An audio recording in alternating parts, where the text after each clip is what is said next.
Assalamualaikum warahmatullahi wabarakatuh. Kami dari kelompok 9 yang beranggotakan 1. Amalia Rizky Lailatul Khilwa, 2. Yulia Asna Putri Rahmah, 3. Ahmad Akvan Nurdiansyah. Di sini kami akan menyampaikan materi kami yang berjudul analisis regresi. Materi yang pertama akan disampaikan oleh saudari Yulia Asna Putri Rahmah. Materi yang kedua akan disampaikan oleh Ahmad Akvan Nurdiansyah. Materi yang ketiga akan disampaikan oleh saudari Amalia Rizky Lailatul Khilwa. Baik, materi yang pertama adalah konsep analisis regresi. 1. Pengertian analisis regresi. Analisis regresi adalah teknis statistika yang berguna untuk memeriksa dan memodelkan hubungan di antara variabel-variabel. 2. Jenis persamaan regresi. A. Regresi linier. Regresi linier terdiri dari dua. Yang pertama, regresi linier sederhana. Rumusnya, Y sama dengan A ditambah BX. Yang kedua, regresi linier berganda. Rumusnya, Y sama dengan A ditambah B1X1 ditambah B2X2 ditambah bla bla bla BNXN. B. Regresi nonlinier terdiri dari 1. Yaitu regresi eksponensial. Manfaat analisis regresi. Yang pertama, A. Model regresi dapat digunakan untuk mengukur kekuatan hubungan antara variabel respons dan variabel prediktor. B. Model regresi dapat digunakan untuk mengetahui pengaruh suatu atau beberapa variabel prediktor terhadap variabel respons. Yang keempat, contoh bentuk hubungan analisis regresi. Yang pertama, berat orang dewasa laki-laki sampai taraf tertentu akan bergantung kepada tinggi badannya. Yang kedua, hasil produksi padi akan sangat tergantung pada jumlah dan kualitas pupuk yang digunakan. Assalamualaikum warahmatullahi wabarakatuh. Saya akan menjelaskan tentang materi B, pengujian hipotesis regresi linier sederhana. Pengujian hipotesis dimaksud untuk melihat apakah suatu hipotesis yang digunakan ditolak atau dapat diterima. Hipotesis merupakan asumsi atau pertanyaan yang mungkin benar atau salah mengenai suatu populasi. Dengan mengamati seluruh populasi, maka suatu hipotesis akan dapat diketahui apakah suatu penelitian itu benar atau salah.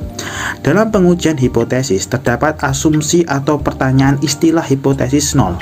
Hipotesis nol merupakan hipotesis yang akan diuji, dinyatakan oleh H0, dan penolakan H0 dimaknai dengan penerimaan hipotesis lainnya yang dinyatakan oleh H1. Jika telah ditentukan koefisien determinan R kuadrat, maka selanjutnya dilakukan uji signifikasi menggunakan uji T. Langkah-langkah yang perlu dilakukan dalam uji T pada regresi linier adalah pada di samping gambar ini. 1. Menentukan hipotesis. 2. Menentukan tingkat signifikasi A. 3. Menghitung nilai T menggunakan persamaan. 4. Menentukan daerah penolakan H0, daerah kritis. Yang kelima, menentukan T-tabel atau mempergunakan tabel uji T. Yang keenam, kriteria pengujian nilai T hitung dan T-tabel.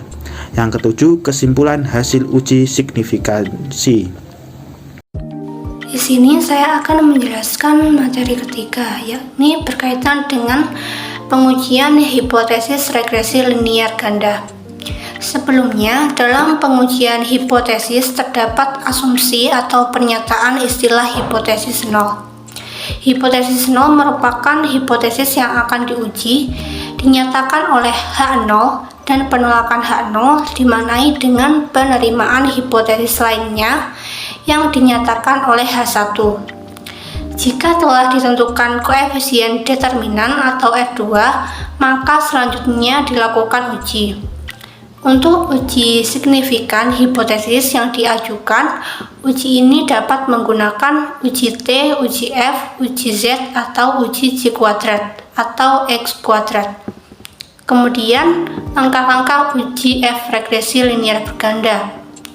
Penggunaan uji F bertujuan mengetahui apakah variabel-variabel bebas X1 dan X2 secara signifikan bersama-sama berpengaruh terhadap variabel tak bebas Y.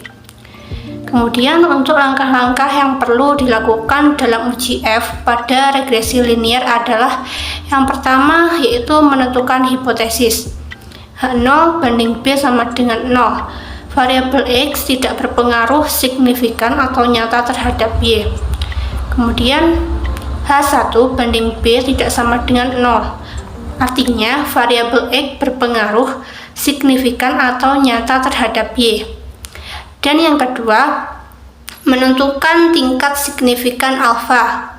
Tingkat signifikansi alfa yang sering digunakan adalah alfa sama dengan 5% atau alfa sama dengan 0,05. Dan yang ketiga yakni menghitung nilai F hitung menggunakan persamaan F hitung sama dengan R kuadrat per K per 1 min R kuadrat N min K min 1 sama dengan R kuadrat N min K min 1 per K 1 min R kuadrat.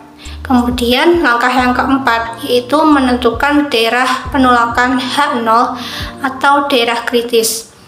Yang pertama, bentuk pengujian dua arah sehingga menggunakan uji F dua arah.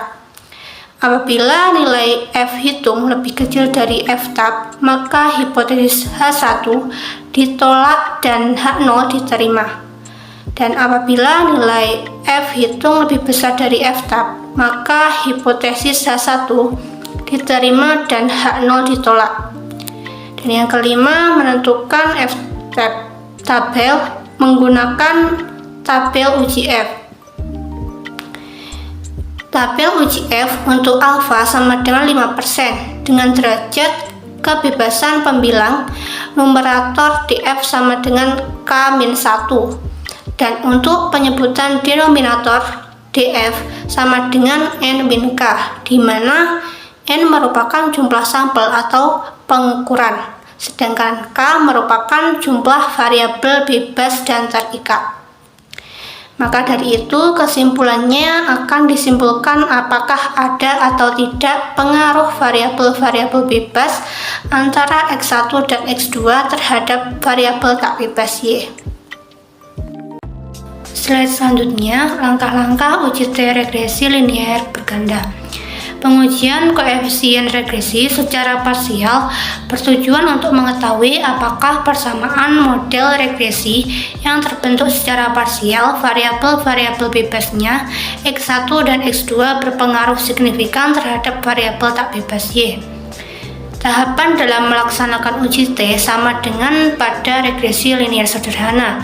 Contohnya tertera pada slide, ujilah hipotesis dari regresi linear berganda berikut dengan menggunakan R2, uji F, uji T parsial, dan persamaan regresi berganda dari hasil pengolahan data software statistik atau SPSS. Slide selanjutnya dapat diketahui tabel pertama merupakan model sumari. Dapat dilihat pada slide bahwasanya dari tabel terlihat R sama dengan 0,999 dan R2 sama dengan 0,999. Hal ini berarti bahwa 99,9% varian variabel tak bebas mampu dijelaskan oleh variabel bebas. Juga dapat dikatakan bahwa 0,1% variabel bebas belum mampu menjelaskan varian variabel tak bebas. Kemudian untuk tabel kedua bisa dilihat itu merupakan model ANOVA atau uji F atau uji simultan. Dari tabel kedua pada slide dapat diketahui nilai F hitung adalah 3315,62 dengan taraf signifikan 0,000. Nilai signifikan ini lebih kecil dari 0,05 yang mengandung arti bahwa secara serentak variabel bebas berpengaruh signifikan terhadap variabel tak bebas untuk taraf signifikan 5%. Kemudian uji T parsial. Uji T parsial digunakan untuk mengetahui pengaruh variabel-variabel bebas terhadap variabel tak bebasnya secara parsial. Bisa dilihat dalam slide untuk tabel bawah sendiri. Berdasarkan hasil yang terdapat dalam tabel di atas, maka dapat dibentuk suatu persamaan regresi linear berganda, yaitu Y sama dengan min 13,664 ditambah 0,418 X1 ditambah 0,570 X2. Sekian presentasi dari kelompok kami. Ada kurangnya mohon maaf. Wassalamualaikum warahmatullahi wabarakatuh.